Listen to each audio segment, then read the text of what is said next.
What is up? Coach Emma here, and welcome back to the Fit Habit Life podcast, where we cut through the noise, talk real health and fitness, sustainable fat loss, and habits that actually work. And today, I've got a super special guest, Adam Badger. He's been a coach for about 11 years, so he's a wealth of knowledge in the industry, and super excited to have him on today. So introduce yourself, Adam. Thanks, Emma. I'm Adam Badger. My company is called Badger Strength. Super creative. I've been a trainer now for, like you said, 11 years. Actually, May was 11 years, which is crazy. And wow. I started my own business back in 2018. So I do both in-person coaching, nutrition coaching, online programming. So I kind of do a little bit of everything. And at this point, I've been doing it full time for 11 years. So I've done Wow. a lot of conversations, a lot of sessions, a lot of helping people. I've seen pretty much almost every type of client that you could probably think of. That's awesome. That's awesome. So what got you into coaching?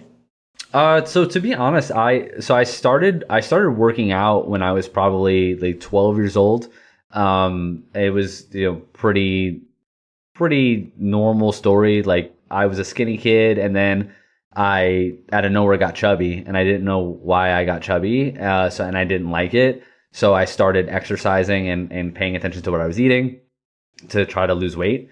And that's what got me into weightlifting. I was also really into professional wrestling as a kid. So Cool. I wanted to be jacked. So that's why I started working out. And all through middle school, high school, I was always, doing something, working out, but I never really got the results I thought I should be getting for the amount that I was doing and the amount of attention I was paying. And it just turns out like I was just doing a lot of the wrong things when it came to nutrition, and I was probably overdoing it with exercise. So I never really built a lot of muscle. So even though I spent all these years working out, I made a lot of the mistakes that most people make, which is under eating, not prioritizing muscle, chronically dieting, not paying attention to like your protein intake.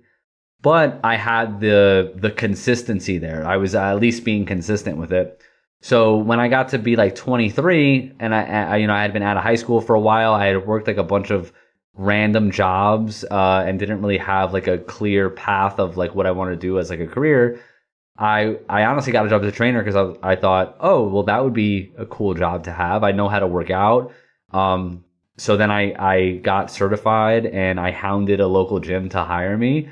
And that's how I started. And then once I got started, I just really, really, this will probably like lose half the audience because they probably won't resonate with it. But most of my life, I wanted to be a professional wrestler. Like I said, I was obsessed with professional wrestling. So I did Awesome. independent wrestling like when I was in my late teens, early 20s.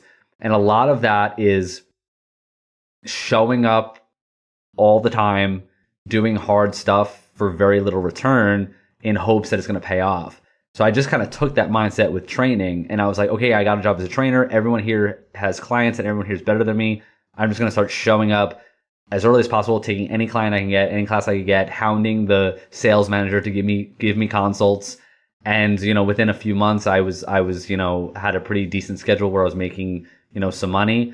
And then I was like, oh, okay, cool. Like, I'm putting in work and it's paying off. And then I just kind of stuck with it, and I didn't have any game plan.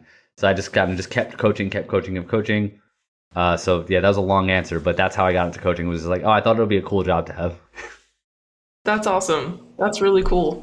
What got you to stay coaching for these past 11 years? That's a good question. I don't think anyone's ever asked me that question. I think at first it was probably just that I was making some money, which again, at the time I was 23 years old. So, to me, at the time what I was making was like, oh my God, I'm doing great. But like now I can never support my family making that money. But at the time I was like, oh my God, this is great.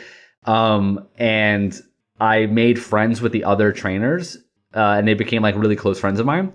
So that's kind of what kept me going at first. Was I just it was hard work, and I was tired a lot, but I enjoyed it. I enjoyed the trainers I worked with. I enjoyed the job. I liked the identity of being a trainer. I liked that. so that's kind of what made me stuck with it at first. And then by the time I started my own business, I think I had just been doing it for, 3.5 years at that point. Actually, no, about 4 years. When I was like 4 years in to being a trainer is when I started my own business. I think at that point I was like, well, this is kind of my craft now. So I guess I should keep doing it. And then when I started my own business, I think I now have been working for myself for 7 years. It's like, oh, well, like there's no kind of turning back now. So that's really what kind of kept me. I would love to say I do enjoy helping people. I do enjoy fitness, but it wasn't like, oh my God, I'm just so passionate about helping every single person. It was more like I'm enjoying the work. I'm providing income and I can see I'm getting better at it. I'm good at it. So I'll keep doing it. And then over time, it's just led to, honestly, pretty much every positive thing in my life has stemmed back from, or breadcrumb back to being a trainer and working out, right? I met my wife at the gym that I was working at. Like, we have 2 beautiful kids now. Like, I have a house that, one of my clients is a CEO of a bank. So when we were applying for loans and trying to figure out how to get a mortgage, like, he was very helpful in that process and pointing us in the right direction. So things made a lot of connections and relationships like that. So that's what's kind of kept me going. But I think a big thing there is the identity. It's like, oh, this is what I am, this is what I do, and I'm proud of it. And I think that, obviously, as you know, that can be a good metaphor for people trying to get in shape and lose weight. Is like, once you make that identity shift to, I'm a healthy person, I enjoy this identity, it's much easier to stick to it. Definitely. Well, that's awesome. So do you help your clients start to break down, hey, this is the person that I need to become to consistently like stick with that? Do you talk through that with a lot of your clients? Yeah, I think in this specific conversation that we're having, I might be coming across as a little too casual about the job, but I do get very deep into the mindset stuff and the self-limiting beliefs with clients. I think sometimes people have to be ready for that conversation, so I kind of like to slowly touch on it as we go. But that's a huge one I talk about with my clients a lot, is you have to start to identify yourself as a healthy and fit person, regardless of what your current fitness level is, regardless of your body weight or body fat percentages at the time.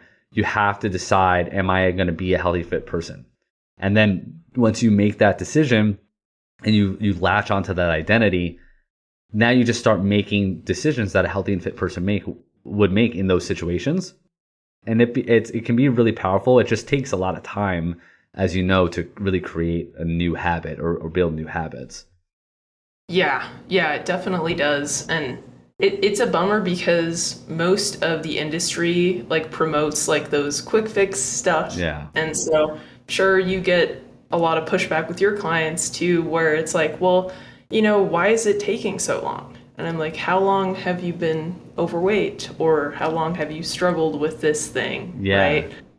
I find that a lot of people, what happens is they have selective memory of different weight loss attempts that they've had.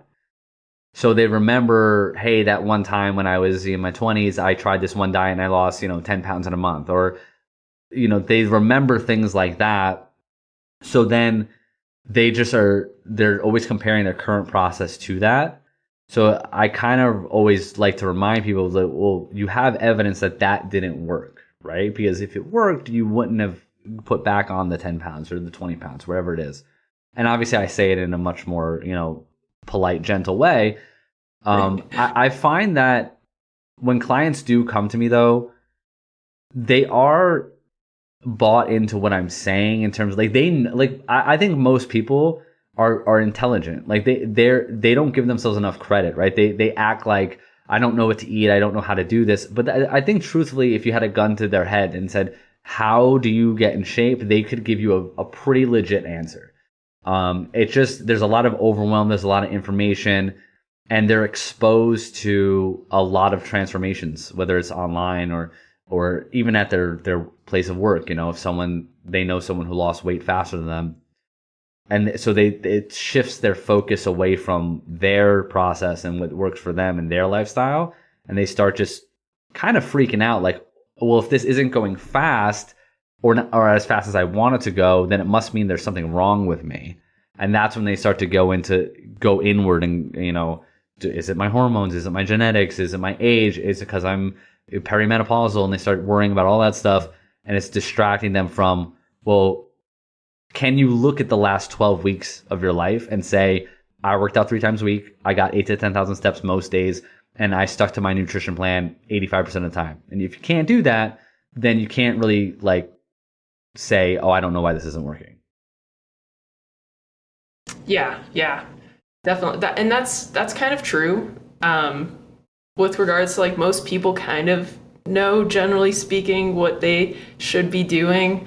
I think the mindset part is just, it's people have those self-limiting beliefs too, that I think really hold them back and kind of keep them stuck. Even if they do know what to do, they tend to revert to old patterns and stuff. So how do you help clients with that sort of?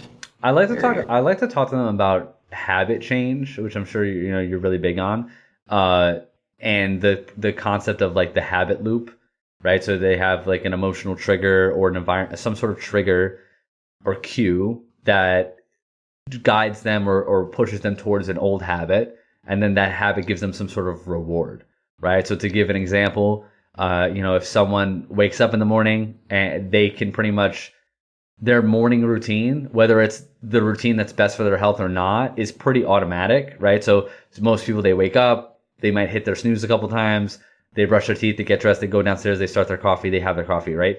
And they don't have to think about that. It's a habit.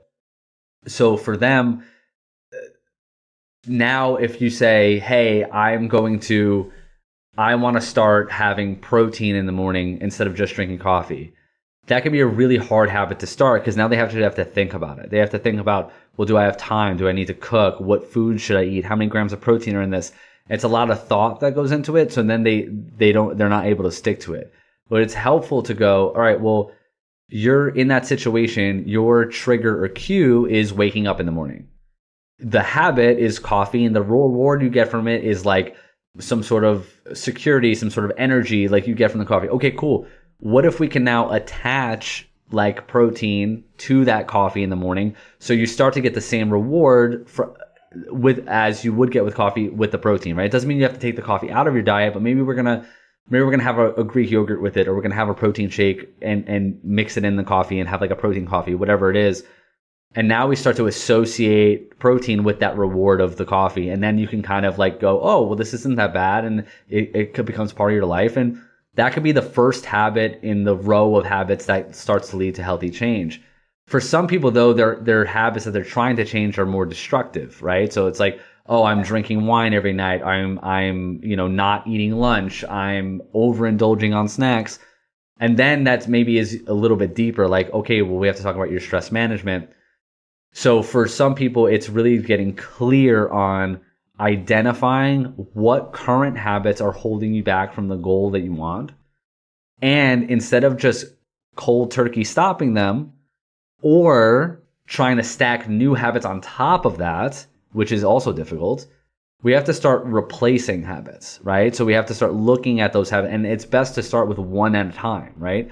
If you say, I've got 5 habits that I know are preventing me from losing 50 pounds.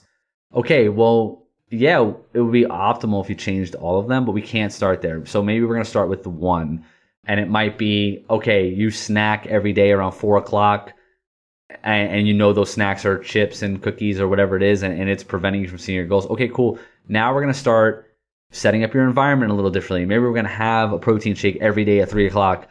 To curb your appetite. Maybe we're going to keep those other foods out of the house or out of your office, wherever it is, so that you're not as tempted by them. And maybe we're going to start inserting a new habit at 4 o'clock that gives you that same reward, which is stress relief, comfort, whatever it is. All right. So maybe it's something simple. It doesn't always have to be go for a workout or eat a salad. It can be something that maybe is not optimal, but is not destructive. Right. So instead of snacking on chips, maybe you're going to have a diet soda, right? So, which again, there's nothing wrong with diet soda, but maybe that's going to give you the taste sensation of something sweet, something a little bit more indulgent, but it's got no calories. So little things like that can be really helpful. Obviously, it's very individual, but you have to start by identifying the habits you want to change, and don't just go, all right, I'm going to stop doing that, because then all you're going to be thinking about is that thing, because your mind is going to try to get that loop going again. It's going to try to get that reward again. You have to insert in a new habit that's slightly healthier, but gives you the same reward. Yes, yeah, it's very similar. Like I do the same thing with my clients, because I think they don't like realize how destructive some of those things. Because it's like, oh, you skip a lunch here and there. It's like, oh, that's not a big deal. Yeah. But then it's like over time they kind of stack up. Yeah, and it's helping them identify that and maybe a better replacement for it. And I think too is understanding like what actions does that action lead to, right? So skipping lunch for a lot of especially women, there's guys who do this too, but especially women, they've unfortunately built this relationship with food where they look at hunger as the enemy, food is the enemy. So they, in their brain, it's like, oh, well, if I'm skipping lunch, then I'm eating less. So that must be good for me, which again, totally crazy. Not crazy on the individual, it's just crazy that that's what we've gotten to with as a culture, is that a lot of women think that like, oh, eating food is bad for me. So if I can avoid it, that's probably good. But what you have to think is, okay, if you're avoiding lunch, you're skipping lunch, it's not a priority. That is probably not the issue. The issue is that when you skip lunch, you have massive cravings at 3:00. You're eating Tostitos while you're cooking dinner. Dinner's not as filling because you're trying to make it healthy, but it's kind of bland. And then you're eating more calories at night. And then that drains your willpower. So then by the time the weekend comes, now we're drinking 3 glasses of wine. Now we're overindulging. So you have to understand that relationship between like one action and the preceding actions that follow. So for a lot of people, are surprised when they find out that for most clients I've ever worked with who struggle with losing weight, one of the biggest habits they have is skipping meals. And you wouldn't think that, right? You would think, oh, if you're overweight, it means you're probably... But most people who are overweight, in my experience, they're not these...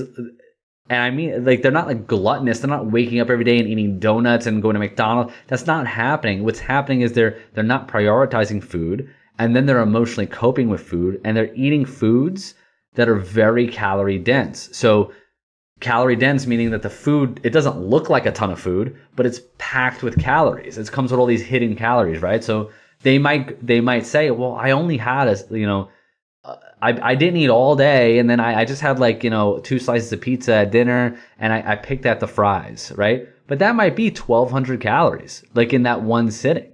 And that usually triggers them to go, oh, well, I already ate the pizza, so screw it, I'll have the ice cream too. And then now you're at 2,000 calories and you didn't work out that day, and that blows the whole day. So you have to understand that being proactive and prioritizing food, prioritizing protein throughout the day is actually going to cut out a lot of the bad stuff. And now we're in a better place because we're not thinking about what do I have to stop doing. We're thinking about what do I have to start doing. And that's going to naturally weed out the bad habits. Yeah, there's not a lot of intentionality behind eating. Yeah. And so they'll, like you said, they'll be really hungry, and it's like, oh, there's a box of nuts over there. I'll just take a couple handfuls. Yeah, and that's 500 calories. Yeah. 500 calories later, they're like, oh, I haven't eaten anything all day. Let's go get some pizza, or I'm going to get 2 margaritas at dinner or something like that.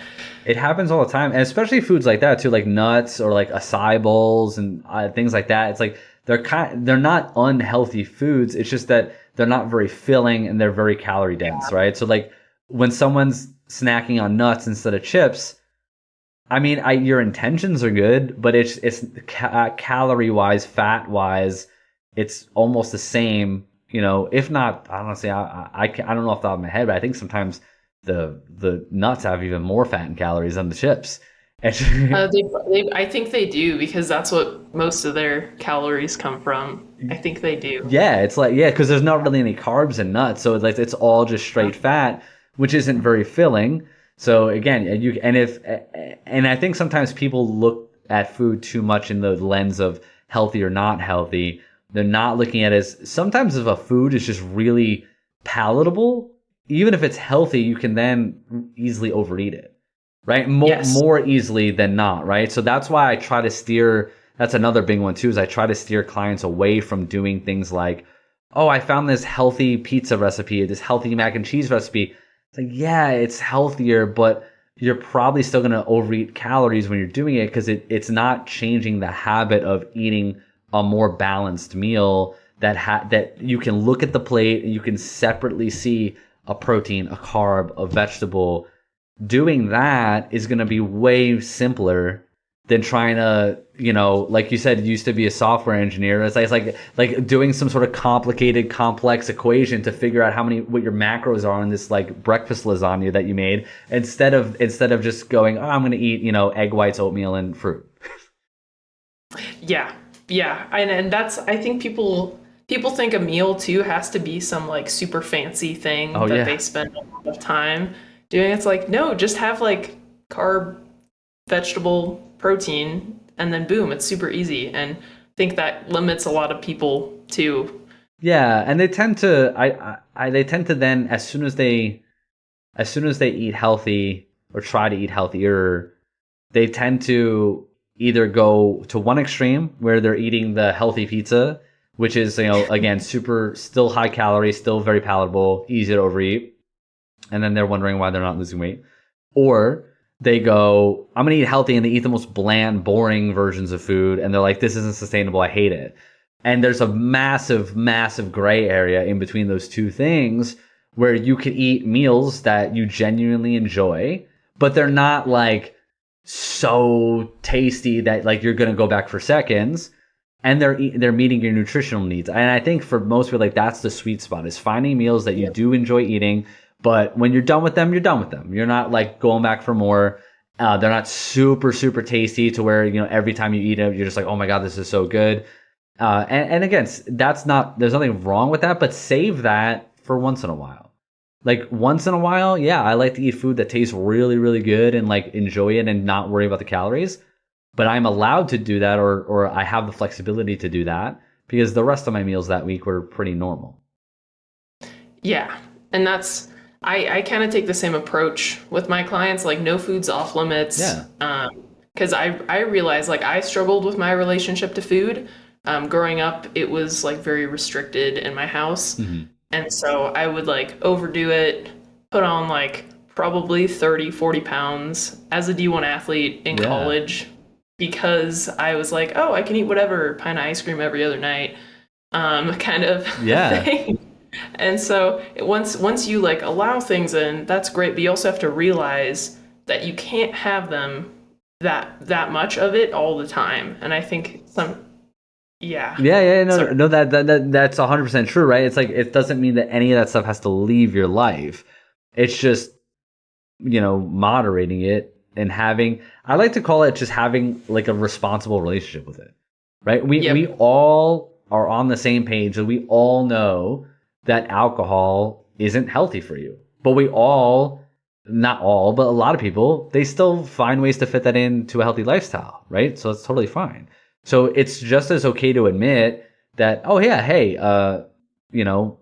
pizza and fries is probably not the healthiest option for me. But that doesn't mean that it's bad and you can never have it. I just think sometimes, I empathize with it, because I've had a bad relationship with food in the past as well, where I would do the same. I would restrict and then massively overeat, or if I was gonna try to lose body fat, I would automatically just start thinking of all the things I can't eat, and that would make me want them more. Yep. And it took a year. Like, I'm 34, right? So we're talking, and I started working out when I was 12. So that's a long time. And now I'm at a place where, I can eat a good amount of calories every single day, high carbs, foods that I genuinely like. I feel full. I don't feel depleted. I get good workouts, get good training sessions in, maintain good, decent body composition, but still have the flexibility to eat, pretty freely a couple times a week. Not like cheat meals, not doing these all out binges, but yeah, like tonight, it's Friday. I'm in New York, so New York has like bipolar weather where it's like either super hot and humid or then rainy, and today's kind of windy and cold. Like if my wife said tonight, I just want to order a pizza, then I would order a pizza and I would eat the pizza and it'd be fine. Right. But 10 years ago, I wouldn't have. 10 years ago, I would be like, well, it's not my cheat day. I can't do it today. It's just going to ruin my diet. And so for me, it is very important to help clients cultivate that healthy relationship with food, but it's also helping them understand like, hey, not every food decision needs to be this emotional roller coaster, right? Like you don't have to analyze or psychoanalyze every food decision you make. Sometimes we just gotta be responsible and go, hey, like, my lawn needs to be mowed. I gotta go mow it, right? Like it's kind of like that. It's like, I gotta eat this protein. And let's say you don't really feel like eating it. Is it really that the end of the world that you had to eat a food that wasn't that palatable? But again, it's this weird relationship where a lot of people have just had bad experiences with food, where they were over restrictive or they overindulged. They don't trust themselves around food. They don't trust their decision making around food. So it gets them very anxious. So I have a lot of empathy for that. I understand that. Yeah, same here. I went from underweight, overweight, overweight, like back and forth a bunch of times. And I went like orthorexic almost tendency. So it was like if it wasn't Whole Foods and it didn't fit my specific guidelines, I would like not go out to events with people. Yeah. Or I would like eat beforehand. And like that was way less healthy for me, even though technically like I'm eating better foods, right? And so I think people don't realize that either, where it's because oftentimes like a lot of the trendy things, right? It's like one end of the spectrum or the other. And people don't realize you can have a balance and you can go and enjoy like Friday night pizza night with your kids. And you can have a glass of wine once a week if you enjoy it, and or more. You can have more than that. That's yeah. Like you could totally have more than that. And I think for a lot of people, it's they have to take some ownership, and it's also I think it's a good job for coaches to really frame what the experience should be like in the coaching system, right? So if someone comes to me and they're super advanced and they've been doing this a long time and they're like, yeah, I just want to like dial it in and I need the accountability, then that's awesome. But if you're someone who's really struggled to lose, the weight, or you really have trouble getting consistent, or you fell off for a while, you can't follow the same approach that advanced person is going to follow. Even if you've been working out for 20 years on and off, you can't go into it like you're training for a bodybuilding competition. So I think a part of that is understanding that like, hey, there's a chance during this process you might start to skew towards being too obsessive. And that's okay, because it's normal for humans to overcorrect, right? Like we find a problem, then we overcorrect it, we swing the other way. That doesn't mean you did anything wrong. But if we're aware that might happen, then when it happens, we could go, oh, hey, all right, you're getting a little too obsessive about this. What I want you to do is, hey, on Saturday, I want you to go out to dinner with your husband. I don't want you to track it. I just want you to order what you want, get the dessert, just enjoy it. I want you to take a break from tracking, and then you can do that within under the guidance of a coach. You can see that nothing terrible happened, right? You didn't lose all your results. You didn't gain 10 pounds overnight, and now you go, oh, okay. So it's kind of like that exposure therapy. But the problem is that people they're so resistant to hire help with this stuff, so they're just like doing it on their own, and then they have that one night and they flip out. And for some of my clients, the most impactful thing that's happened to them wasn't like weight loss or hitting a PR in the gym. It was, oh, I fell off track and told Adam about it, and he reminded me that it wasn't a big deal, and then I was able to get right back on it the next day. Sometimes that's like the biggest impact you can have on a client, is just reminding them, hey, that wasn't a big deal, it's cool. Yeah. I've personally like that's helped me quite a bit, shifting my mindset around that. And like I think like you said, like people spiral. And so like getting them to realize like it's not a big deal and you just go back to your normal stuff. Yeah. You'll be fine. Then they'll finally get out of that kind of all or nothing kind of mindset. Yeah. And I think an important thing to remember too for clients is that might never fully go away for you, but you'll get better and better at managing it. So Yeah. you're going to have moments along the way. Like, I mean, I still have moments where, you know, I'm I'm eating a meal that I weighed out, and then my son takes a bite of it, and then my daughter takes a bite of it, and then like 3/4 of it is gone. I have no way to track that. And I'm just like, there's a part of me that goes, what the fuck? Like, you just ruined I had this weighed out, and now I don't have, but that lasts 10 seconds. Then I just go about my day. Right. Whereas, 10 years ago before I had kids, I might be like, oh my God, my meal got messed up. Right. So you're still going to have those tendencies, but you just get better and better at managing them.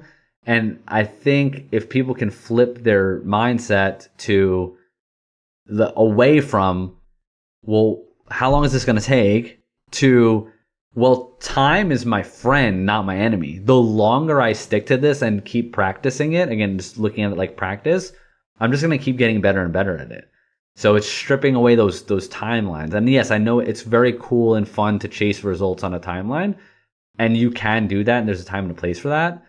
But I mean, you got to really be honest with where you're at and where this falls, what amount of bandwidth you have to put towards this, right? If you have 2 kids, you're working full time, you got a bunch of stuff going on in your life, you probably shouldn't be like, I also need to lose, 8 pounds in 12 weeks. You should probably maybe go, oh man, my eating is not consistent. I'm not staying accountable to my workouts. I just want to fix those problems. And then the side effect of that will be probably you're going to get leaner. Yeah, like I really try to emphasize with my clients focusing on the process, not like the outcome.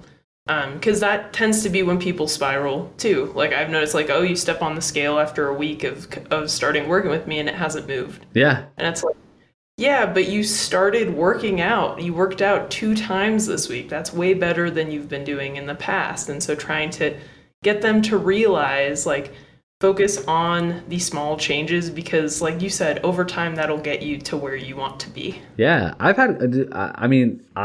get it, because as a coach, we get in our own heads too. I mean, I still have those moments too, where if a client isn't seeing the progress they expected and they're getting discouraged about it, I get in my head too, like, oh man, like, am I doing the best thing I can for this client? Like, but 99% of the time it just comes back to, oh, there's things right now that are preventing you from being as consistent as you need to be.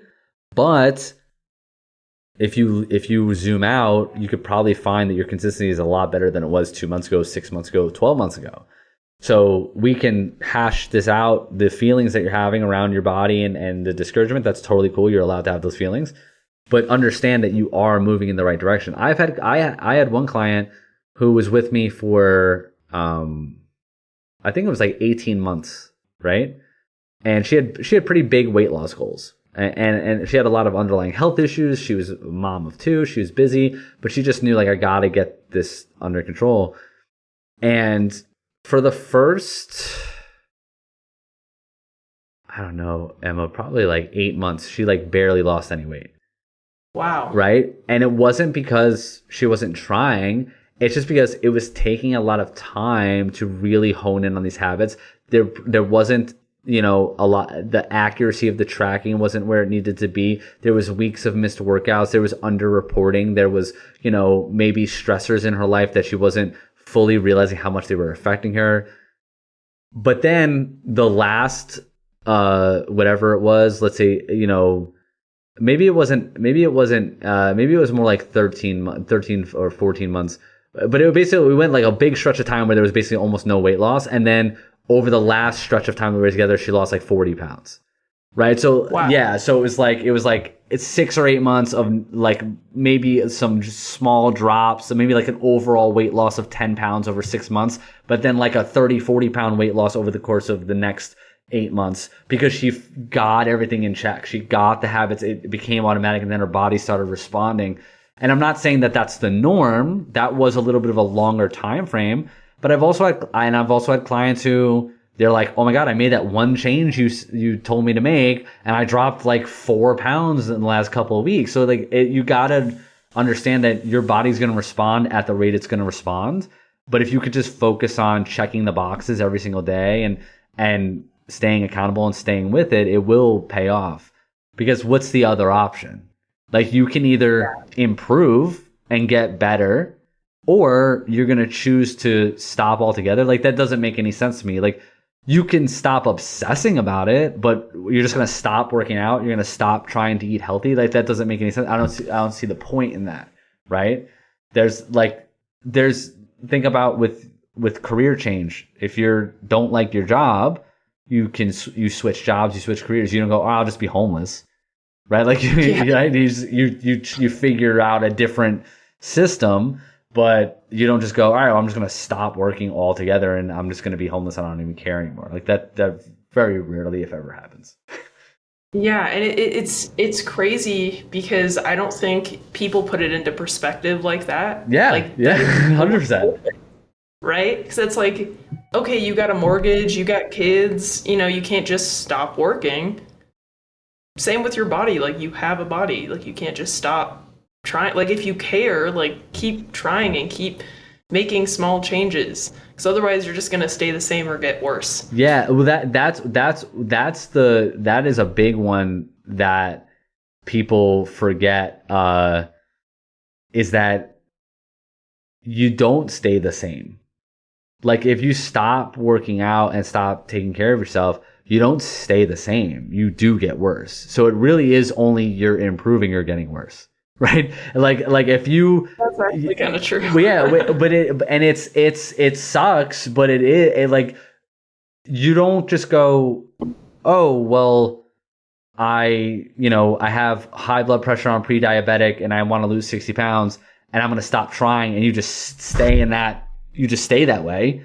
No, that all gets worse. Your blood pressure gets worse, your weight gets worse, but people will only look at one thing, right? They'll be like, oh, well, I didn't gain any weight this year. Okay, cool. That's fine. But like, that doesn't mean that your health didn't get worse because you weren't working out. Like, you got weaker. You got more out of shape over the last year if you weren't doing anything. So if you're working out, you can go through periods of maintenance where you're kind of maintaining where you're at, strength and performance wise and all that's weight wise. And that's totally fine. Actually, that's actually a good thing. Like, that you need those periods of time. But if you stop doing it, you're not maintaining, right? It's like, let's say it takes a 9 out of 10 effort to improve, and it takes a 5 to 7 out of 10 effort to maintain. If you're putting in a 3 effort, you're getting worse. You're not maintaining. You're just like, everything's getting worse. Yeah, that's true. That's true. Yeah, and that's a great way to end this. Yeah. And again, I don't want to end it on a downer. I want people to understand that, like, if you're just doing stuff, like I said, back to the beginning of our conversation, for the first multiple years of my, me working out, I was not doing things perfectly, but I wasn't getting worse because I was at least consistent. Right? I was consistently going and working out. I might not have been doing the best workouts or the right workouts or had perfect form. I wasn't eating enough protein. I wasn't eating enough calories. I would have periods of fuck it where I just overindulged on stuff. I did all that stuff wrong for many years, but I kept moving the needle forward. It just wasn't at the pace I would have wanted, but it's because I just was consistent. Yeah, actually, same here. My diet was all over the place, but I was always consistent with my exercise. So even if I was getting fatter, I was improving my cardiovascular endurance, or I was getting stronger or something. And that's a cool thing about exercise too. If you're staying physically active, it might not change your body composition if your diet's not in check, but you're getting like 80% of the health benefits. So even if you're like super stubborn and you're like, I don't want to change my eating at all, I just want to eat whatever I want, whenever I want, but I'm going to work out 3 or 4 times a week, you might not lose any weight, but you're at least going to be healthier. Yep. Yeah. And that's a great way to that's a little bit more positive. So on that note, thank you so much for being on this podcast, Adam. I really appreciate having you on and having this great conversation. So where can our listeners find you? Badger Strength on Instagram is probably the best place to go. And then also I have a podcast called Talk and Fit with Adam Badger, and that's on Spotify and Apple. And both of those places have different links to free resources. And then also my website, badgerstrength.com, if you want to check out some more free resources. Awesome. I'll link those in the show notes. And if this resonated with you, please share it. Rate the show, subscribe. I want to get this in front of more people to just help more people on their health and fitness journey. So I'd really appreciate it. So thank you all for listening, and I'll catch you on the next one. Thanks, Emma.